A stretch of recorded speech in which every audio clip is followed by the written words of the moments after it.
If you want to do your calls hands-free on your Google Pixel 9 with your Google Assistant, so first of all, open up your settings. Now open up your Account tab, press All Services, and locate your search assistant in a voice. Locate your Google Assistant, locate your voice match, and make sure that it is enabled.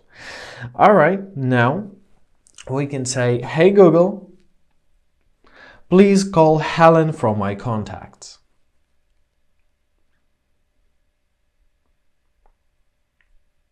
And there you are. Now you're making a call, and that's how it works.